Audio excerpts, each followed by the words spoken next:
ស្ដីអតិថិជនទាំងអស់គ្នាថ្ងៃនេះខ្ញុំសូមណែនាំពីរបៀបនៃការប្រើប្រាស់ UPF 750ចំពោះ UPF 750ពេលដែលយើងចាប់ផ្ដើមសាកភ្លើងទៅគឺវាចាប់ផ្ដើមលោតភ្លើងនៅពណ៌លឿង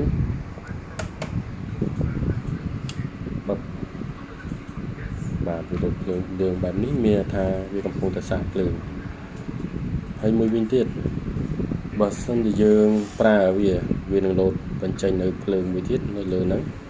ហើយចំពោះការចូលភ្លើងរបស់វាគឺវាចូលពណ៌រាងពណ៌ទឹកក្រូចហើយខ្ញុំចាប់តាមបើក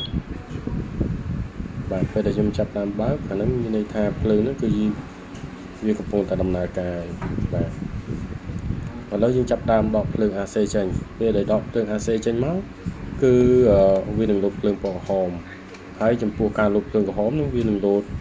រយៈពេលតែ 2-3 នាទីវាចាប់ដើមលឺសំឡេងមកម្ដងឥឡូវខ្ញុំបិទភ្លើងចេញ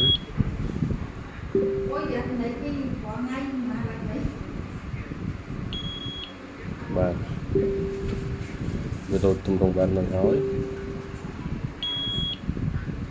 ចឹងមានថា UPF ហ្នឹងគឺយើងកំពុងតែប្រើប្រាស់ទៅលើអគុយ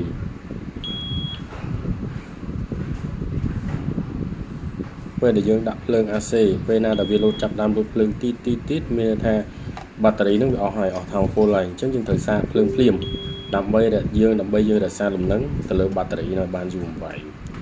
អញ្ចឹងយើងចុចភ្លើង AC បាទពេលដែលយើងចុចភ្លើង AC មកគឺ